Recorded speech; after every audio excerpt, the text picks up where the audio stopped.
NCP Sharad Pawar गुट के प्रदेश अध्यक्ष जयंत पाटिल की मौजूदगी में इस्लामपुर में एक बैठक आयोजित की गई थी। कार्यक्रम में बोलते हुए जयंत पाटिल ने बड़ा दावा किया है। जयंत पाटिल ने कहा है कि एनसीपी बड़ी संख्या में विधानसभा सीटों पर चुनाव लड़ेगी। जयंत पाटिल ने इस समय ये भी कहा है कि अगर हम बता दें कि हम विधानसभा में कितनी सीटों पर चुनाव लड़ने जा रहे हैं तो तुरंत टीवी पर खबर शुरू हो जाएगी। जवळपास आता मी आकडा घेतला की टीव्हीवर सुरू होईल, राष्ट्रवादी एवढ्या जागा मागणार म्हणून मी आकडा घेतलाय। पण मोठ्या प्रमाणात आपल्याला विधानसभेच्या वेगळ्या मतदारसंघात लढत असताना आपल्याला मलाही बाहेर वेळ देण्याची गरज आहे आणि म्हणून मतदान झाल्यानंतर पाटील साहेब निवडणुकीच्या निकालाच्या आधी 2 तारखेपर्यंत ही सगळी गावं करून घेतलेली आहे, सगळ्यांचं दर्शन घेतलेलं आहे, सगळ्यांच्या पाया पडून झालेलं आहे आणि सगळ्यांना मी त्याच वेळी सगळ्यांची परवानगी घेतली आहे की आता जमलं वेळ मिळाला तर येईलच म्हणतात, पण कदाचित नाही आलं तर तुम्हीच सांभाळायचं। पण माझा आतापर्यंतचा अनुभव असा आहे की एकदा राजू शेट्टी पहिल्यांदा निवडून आले आणि त्यावेळी बरीच पडझड झाली, सगळ्यांचे मतदारसंघ मायनस होते। पवार साहेबांनी मला विचारलं, प्रत्येक मंत्र्यांना विचारत होते, तसं मला विचारलं की तुमचं काय म्हणतं, माझ्याकडे 23,000 मतं कमी पडली ते म्हणजे मग आता सगळ्या मंत्र्यांनी साहेबांना सांगितलं मी निवडून येईल, ते निवडून येतील। मी एकमेव होतो, मी साहेबांनी साहेब 23,000 मतं मायनस म्हणतात, आता दांडी उडेल माझी, मला निवडून येणं जरा अवघड आहे म्हटलं।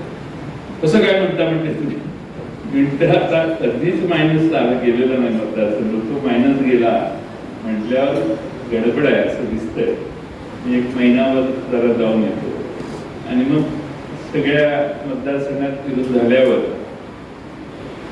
मला लक्षात आले परिस्थिती दुरुस्त झालेली आहे आणि त्यावेळी मला वाटतं 75,000 का 76,000 मताधिक्य या मतदारसंघाने मला मागच्या वेळी देखील आम्ही राजू शेट्टींचा प्रचार केला, इथं 18,000 मताचं मताधिक्य मिळालं।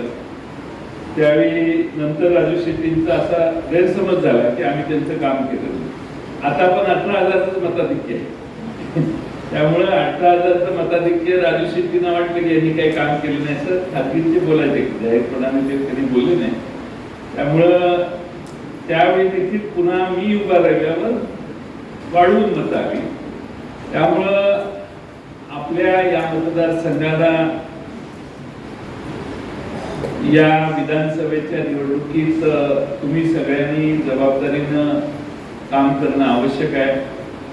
मला आता इस्लामपूर आणि आष्टा एवढी 2 गावं राहिलेली आहेत ती मध्ये करून घेणार आहे आणि परत जमलं मध्ये एक वेळ मिळाला तर अजून एखादा राऊंड जमला तर करू।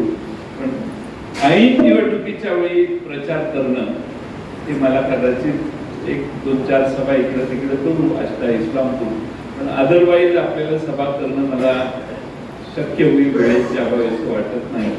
आणि त्यामुळं आताच जे बूथ आहेत जिथं आपण मायनस गेलो, तिथं का मायनस गेलो याचा अभ्यास करून लिखित स्वरूपात तुम्ही जरा कारण मीमांसा द्या आणि परत आपल्या वेळी काय परिस्थिती करायची आहे त्याच्यासाठी काय प्रयत्न करणं गरजेचं आहे हे सगळ्या बूथच्या अध्यक्षांच्याकडून तालुका अध्यक्ष मागतील आणि त्या बूथच्या सगळ्या कार्यकर्त्यांनी बसून विचार करावा की मतदान कसं झालं, काय झालं, दुरुस्त्या कशा करायच्या। हे काम विजय बापूंना माझी विनंती आहे की शांतपणे बसून या सगळ्यांनी आपल्याला बूथ वाईज बोलवून घ्यावं आणि चर्चा करावी। शेवटी आपल्या सगळ्यांनी 48 गावात देखील चांगलं काम केलं। मानसिंग भाऊंच्या मतदारसंघात 9,000चं मताधिक्य आपल्याला मिळालं। मानसिंग भाऊंच्या साठी पुढच्या निवडणुकीत आपल्याला अधिक ताकदीनं लढलं पाहिजे, त्यासाठी देखील तुम्ही निश्चितपणानं काम करा। तासगाव कवठे मंकाळा काही अडचण आहे असं मला वाटत नाही, त्यामुळे या 3 जागा तर 100% राष्ट्रवादीच्या येतील। अजून एखाद दुसरी जागा आपल्याला मिळवायची आहे. त्यामुळं त्याच्यावर आता बोललं की काय लगेच सकाळपासून लिखाणच सुरू होतं. आता आपल्या जिल्ह्यात काय परिस्थिती आहे, थोडीशी काडी पडली, इथून हे पडलं खाली, त्याच्यावर लिखाण होतं की जयंत पाटलांचा चष्मा का पडला. नागपुर समय, गली से दिल्ली तक।